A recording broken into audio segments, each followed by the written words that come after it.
மாதம்தோறும் 4 million பார்வையாளர்களை சென்றடையும் நமது நியூஸ் டைம் டிஎன் சேனலில் உங்களது விளம்பரங்கள் இடம்பெற வேண்டுமா?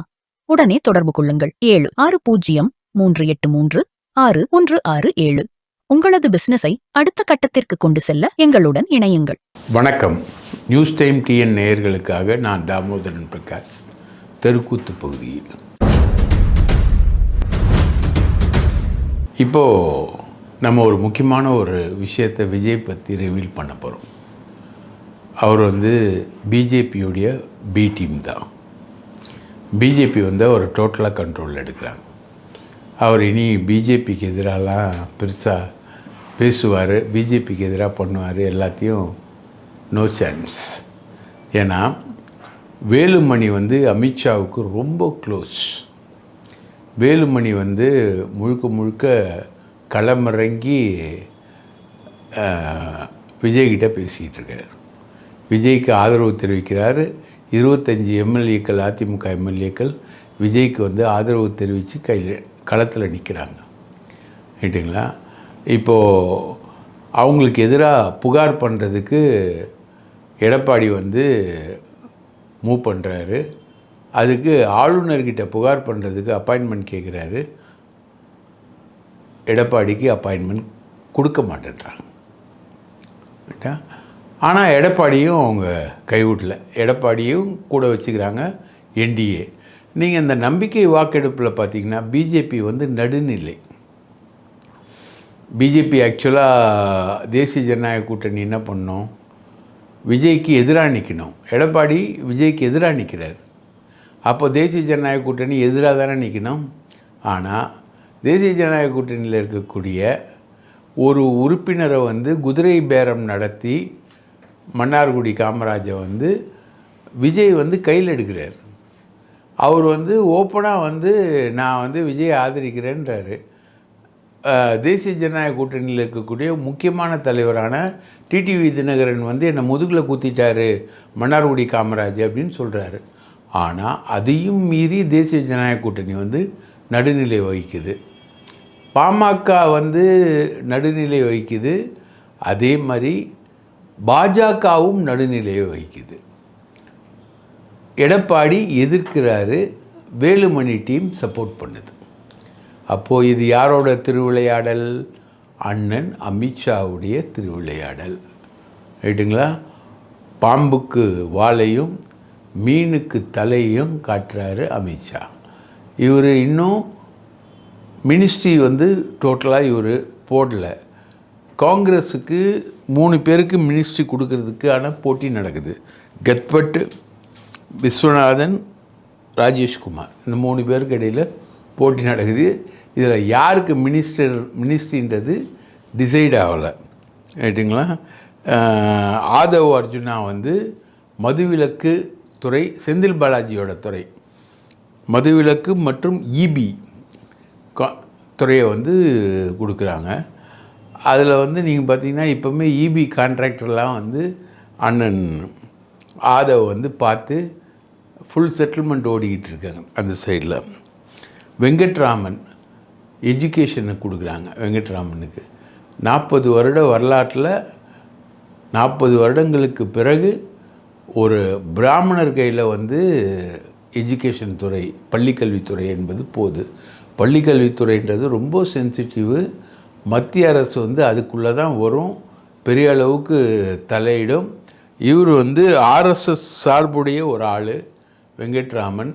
இவர் ஏற்கனவே விஜயுடைய பொருளாளராக இருக்கிறவர். இவர் ஆடிட்டரும் கூட. இவர் சென்ட்ரல் கவர்மெண்ட்டில் நிர்மலா சீதாராமன் உட்பட பிஜேபி ஆட்களோட ரொம்ப நல்ல க்ளோஸான கனெக்ஷன் இருக்கக்கூடிய ஒரு ஆள் தான் நம்ம வெங்கட்ராமன். இவர் கையில் வேறு ஏதாவது கொடுக்கலாம், நிதித்துறை கூட கொடுக்கலாம்.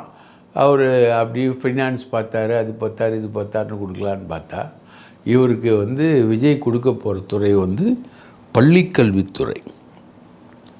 அண்ணன் புஷி ஆனந்த் இட்டுன்னு எல்லாத்தையும் இட்டுன்னு பார்த்துனுங்கிற ஆளுக்கு அண்ணனுக்கு நகராட்சி நிர்வாகத்துறை கொடுக்குறாங்க. ரைட்டுங்களா? சிங்ஸுக்கு செல்வம் குழிக்கக்கூடிய பொதுப்பணித்துறை மற்றும் நெடுஞ்சாலைத்துறை. ரைட்டா. ஏவாவேலு துறையை வந்து கொடுக்குறாங்க சிங்ஸுக்கு. தாவேக்காவுடைய ஏவாவேலு வந்து அண்ணன் சிங்ஸ். இனி முன்னாடி இந்த துறையை யார் வச்சுருந்தா, அண்ணன் எடப்பாடி பழனிசாமி வச்சுருந்தார். அவர் மேலே ஏகப்பட்ட ஊழல் வழக்குகள் இருக்குது. இப்போது அந்த துறை வந்து அண்ணன் சிங்ஸுக்கு போகுது. ரைட்டுங்களா. அருண்ராஜ் இவருக்கு வந்து ஐஆர்எஸ் அதிகாரி, இந்தியன் ரெவென்யூ சர்வீஸில் இருந்தவர். இவருக்கு வந்து வணிக வரி மற்றும் பத்திரப்பதிவுத்துறை வந்து கொடுக்குறாங்க இவருக்கு. இப்படி இந்த துறையை இப்படி இவங்களுடைய துறைகள்லாம் டிசைட் ஆகுது.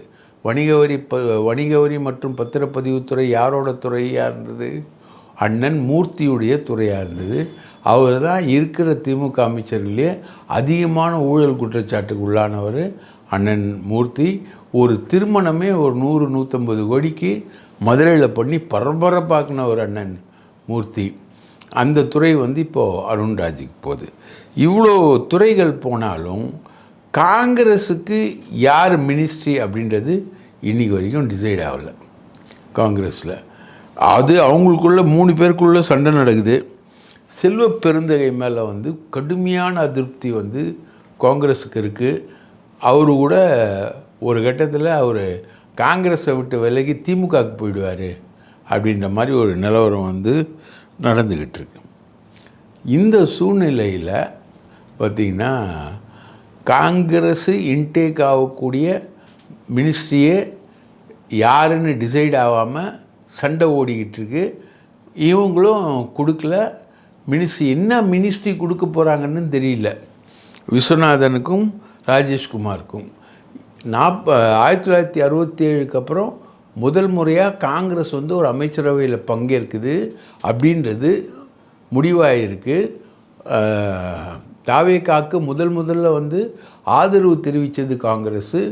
ஓடி வந்து அமைச்சரவை பங்கேற்பு விழாவில் உட்காந்து கூப்பிடாத கல்யாணத்துக்கு வந்த விருந்தாளி மாதிரி தேமேனே முழுக்க முழிச்சிட்டு இருந்தவர் அண்ணன் ராகுல் காந்தி. இந்த அளவுக்கு நிலவரங்கள்லாம் இருக்கும்போது காங்கிரஸுக்கு முடிவு டிசைட் ஆகலை.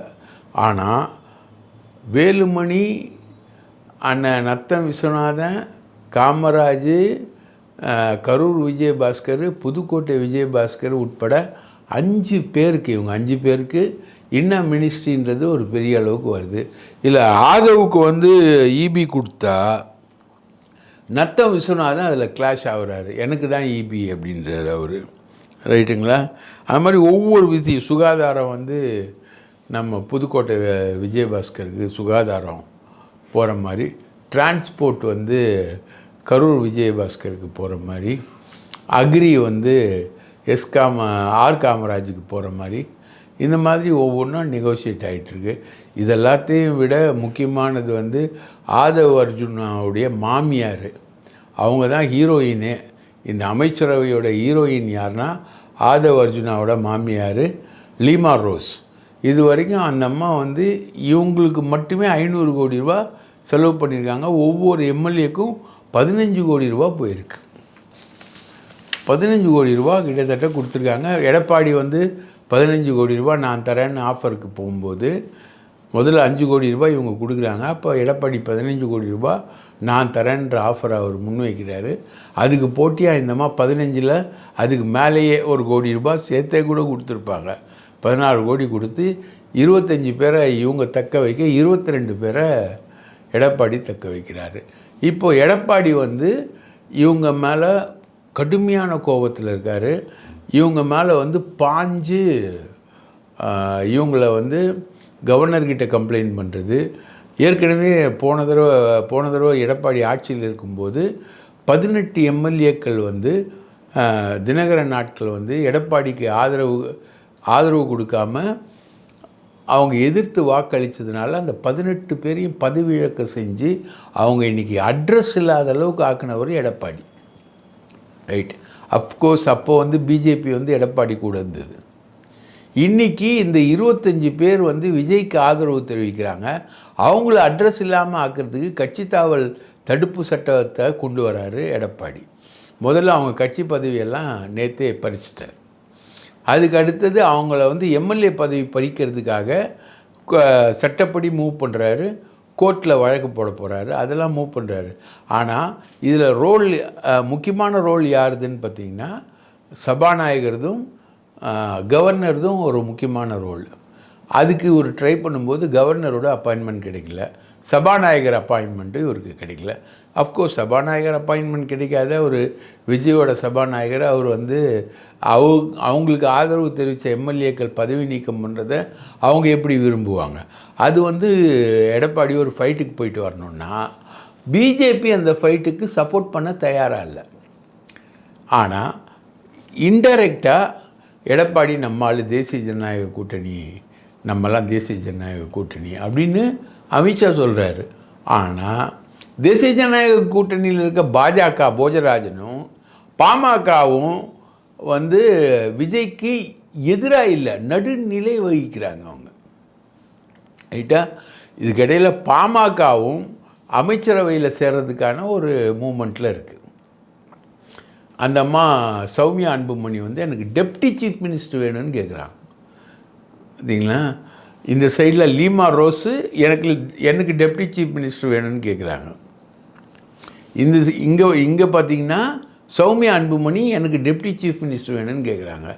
ஆக்சுவல் டெப்டி சீஃப் மினிஸ்டராக வந்து சகல அதிகாரங்களுடன் இருக்கிறது வந்து அதே லீமா ரோஸ் குடும்பத்தை சேர்ந்த ஆதவ் அர்ஜுன் ரெட்டி தான் அவர் இருக்கார். இப்படி அமைச்சரவை மூமெண்ட் வந்து பெரிய அளவுக்கு இருக்குது.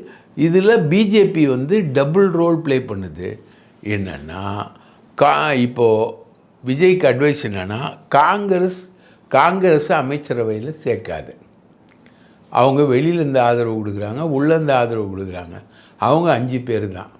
அவங்க அந்த 5 பேரோட ஆதரவு வந்து உங்களுக்கு வேணாம், தூக்கி போடு, மினிஸ்ட்ரி கொடுக்காத அவங்களுக்கு. பெரஸ் வந்து நீ வந்து நம்ம வேலுமணி அண்ட் கோ டீமுக்கு வந்து ஆதரவு கொடு, அவங்கள வந்து மினிஸ்டராக்கு, அவங்கள எல்லாம் பண்ணு அப்படின்னா இன்டைரக்டாக காங்கிரஸ் ஆதரவு நிலையிலிருந்து தூக்கிட்டு வந்து பிஜேபி ஆதரவு நிலைக்கு கொண்டு வராரு அமித்ஷா. ஆனால் அதுக்கு விஜய் உடன்படலை. ஏன்னா நீங்கள் வந்து ஆதரவு கொடுப்பீங்க, நாளைக்கு பின்னாடி ஏதாவது ஒன்று சொல்லி வந்து டக்குன்னு ஒரு இஷ்யூவில் பிஜேபி இஷ்யூவில் வந்து நீங்கள் ஆதரவு வாபஸ் வாங்குவீங்க. ஆனால் இன்றைக்கி காங்கிரஸு, கம்யூனிஸ்ட்டு, விடுதலை சிறுத்தைகள் எல்லாமே ஆதரவு கொடுக்குறாங்க. அஃப்கோர்ஸ் திருமாவளவன் வந்து திருச்சி கிழக்கில் நிற்க வைக்கணும்னு ஒரு ப்ரப்போசல் இருந்தது இவருக்கு, விஜய்க்கு. இப்போ திருமாவளவனை வந்து நிற்க வைக்க மாட்டார். ஏன்னா திருமாவளவன் வந்து விஜய்க்கு போட்டியாக சிஎம் ஆக முயற்சி பண்ணார். சிஎம் ஆவதற்கு ஒரு ப்ரப்போசல் போச்சு அப்படின்னோடனே இப்போ திருமாவளவனை எதிரி லிஸ்ட்டில் வச்சிட்டார்.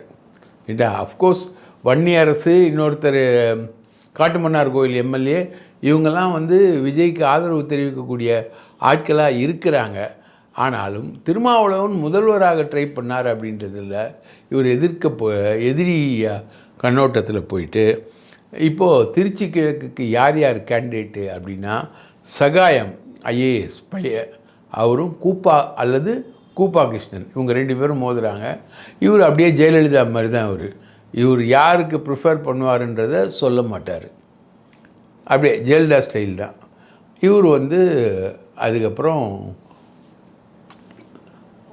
முடிவு பண்ணுவார் அப்படின்ற மாதிரி இந்த ஸ்டைலில் போயிட்டுருக்காரு. ஸோ இந்த மாதிரி பிஜேபி வந்து டோட்டல் கண்ட்ரோல் ஆஃப் விஜய் வந்து இப்போது பிஜேபி கையில் இருக்குது. பிஜேபி வந்து நம்ம வேலுமணி, கரூர் விஜயபாஸ்கர், புதுக்கோட்டை விஜயபாஸ்கர், நத்த விஸ்வநாதன், காமராஜ், இவங்க இந்த டீம் மூலமாக, சிவி சண்முகம், இந்த டீம் மூலமாக இவங்க வந்து முழுக்க கையில் எடுக்கிறாங்க. சிவி சண்முகம் ஒரு வெயிட்டான துறையை எதிர்பார்க்குறார். இதுக்கு நடுவில் நான் வந்து விட்டு குத்துற மாட்டேன் அப்படின்னு சொல்லிட்டு அவர் எதிர்பார்க்குற துறை என்ன தெரியுங்களா? மைனிங். அதாவது மணல் அள்ளுறது எனக்கு கொடுத்துரு அப்படின்றார்.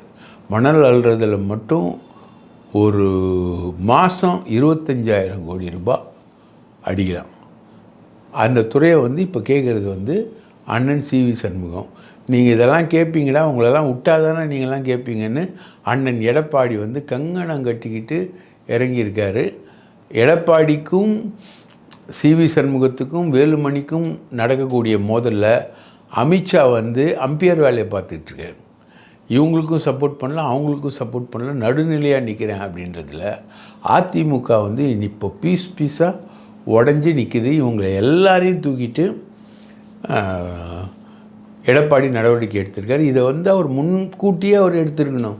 வேலுமணி வந்து எடப்பாடியை காலி பண்ணுறாருன்னு நம்மலாம் வந்து 2 வருஷமாக சொல்கிறோம்.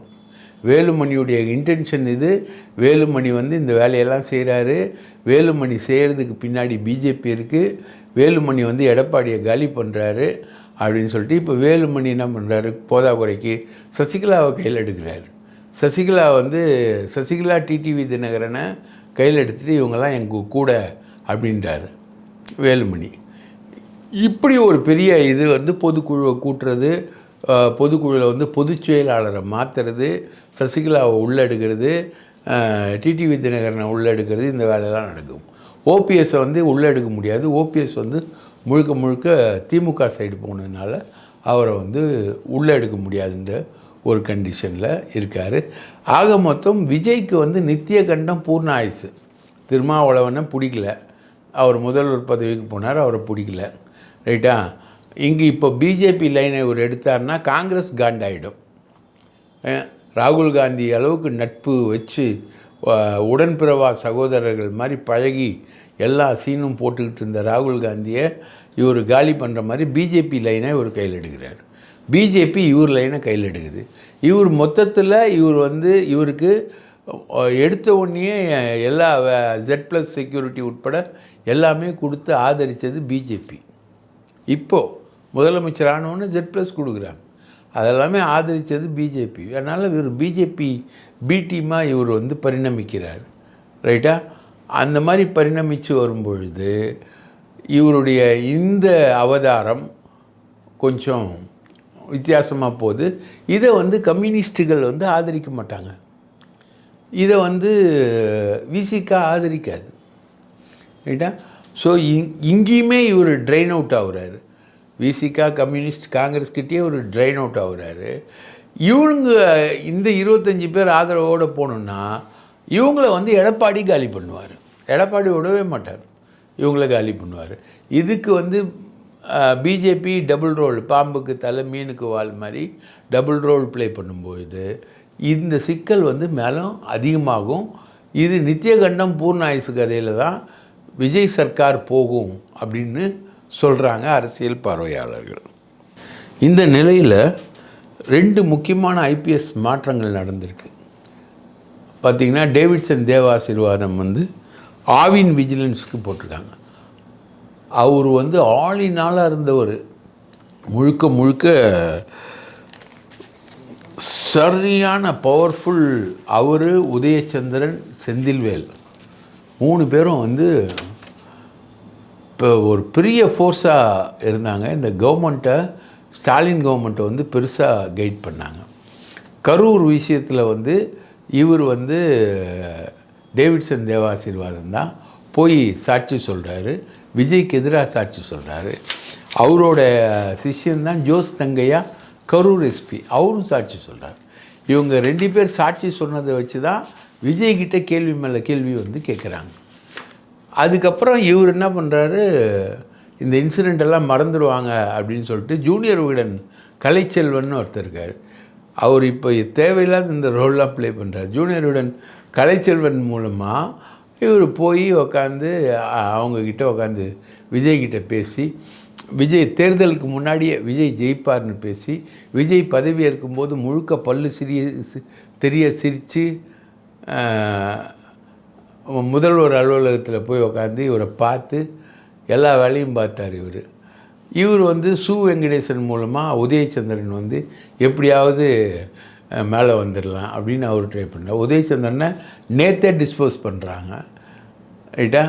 இன்வெஸ்ட்மெண்ட் கார்ப்பரேஷனுக்கு, ஃபினான்ஷியல் இன்வெஸ்ட்மெண்ட் கார்ப்பரேஷனுக்கு அவரை நேற்றே டிஸ்போஸ் பண்ணுறாங்க. அது ஒரு டம்மி போஸ்ட். இன்றைக்கி இவரை வந்து ஆவின் விஜிலன்ஸுக்கு போடுறாங்க, டேவிட்சன் தேவாசீர்வாதத்தை. அதே மாதிரி செந்தில்வேலனை தூக்கி ஊனமாஞ்சேரியில் இருக்கக்கூடிய ஆயுதப்படை பயிற்சி பள்ளிக்கு வந்து போடுறாங்க. இவங்க ஆடின ஆட்டம் அட்டகாசம் வந்து பெருசு. டேவிட்சனை பற்றி நம்ம தனியாகவே சொன்னாலே நல்லாயிருக்கும், ரைட்டா? இவர் வந்து முதல்ல எஸ்பி குற்றப்பிரிவு போக்குவரத்து துணை கமிஷனராக போகிறாரு. அப்போது அப்பாயின்மெண்ட்டே. அதுக்கப்புறம் தயாநிதி மாறன் வந்து இவருக்கு ஃப்ரெண்டு. லயலா, இவங்க எல்லாமே லயலா தான். இப்போது விஜய் லயலா, நம்ம உதயநிதி லயலா, சபாநாயகர் லயலா, இவங்கெல்லாம் பெரிய ஓரளவுக்கு கொஞ்சம் செல்வாக்குள்ள குடும்பத்தில் பிறந்தால் லயலாவில் தான் வரும். அதுலேயும் ஒரு கிறிஸ்டியன். தயாநிதி மாறன் லயலாக்கு போகும்போது இவரும் லயலா. அப்படியே வந்து கியூ பிரான்ச் எஸ்பிஐ, அதுக்கப்புறம் உளவுத்துறை எஸ்பிஐ அப்படி போகிறாரு. நடுவில் காஞ்சிபுரத்தில் எஸ்பிஐ பிரேம்குமாரோட சேர்ந்து சங்கராச்சாரியாரையும் இவர் அரெஸ்ட் பண்ணுறார்.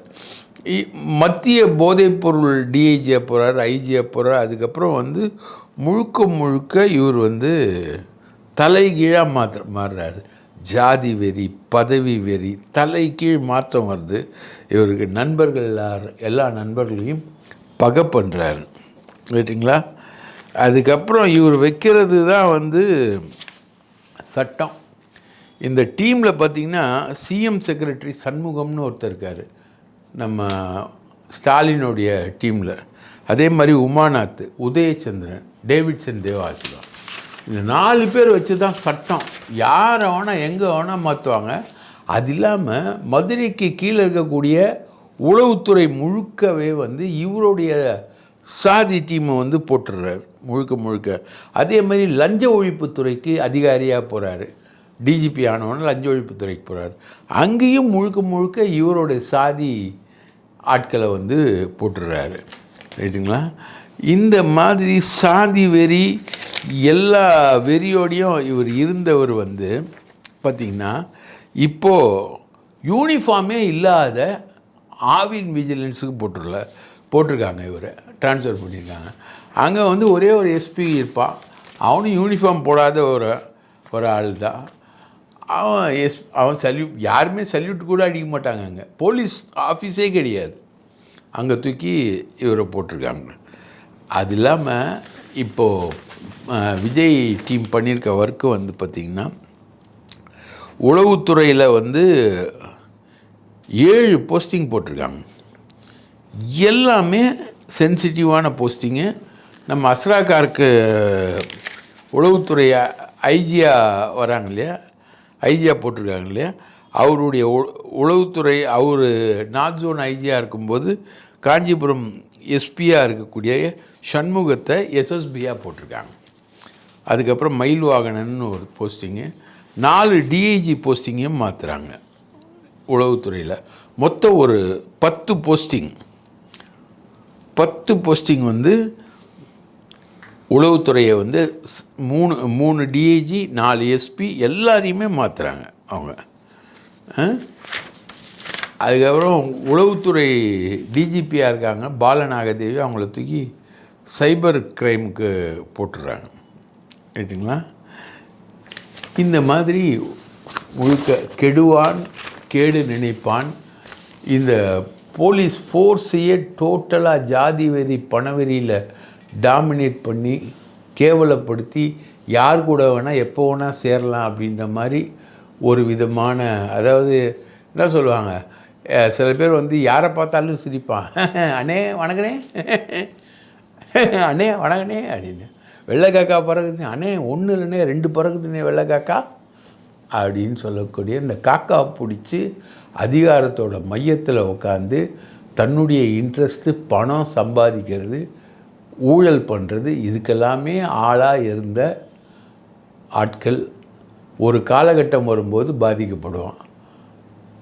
அப்படியே ஏமாற்றலான்னு சொல்லிட்டு விஜய் ஏமாற்றலான்னு சொல்லிட்டு நம்ம கலைச்செல்வன் மூலமாக ரெடி பண்ணி போய் உட்காந்து பார்த்து எல்லா லாபியும் பண்ணி வரலான்னு நினச்ச டேவிட்சன் தேவாசீர்வாதம் படுகாயப்பட்டு ஆவின் விஜிலன்ஸுக்கு போயிருக்கார். வாழ்க்கையில் டிஜிபி ஆகிட்டு யூனிஃபார்ம் இல்லாமல் ஒரு போலீஸ் துறைக்கு அவரை வந்து மாற்றிருக்காங்கன்ற தகவலை நம்ம வாசகர்களுக்கு தெரியப்படுத்திட்டு விடைபெறுறோம். நன்றி, வணக்கம்.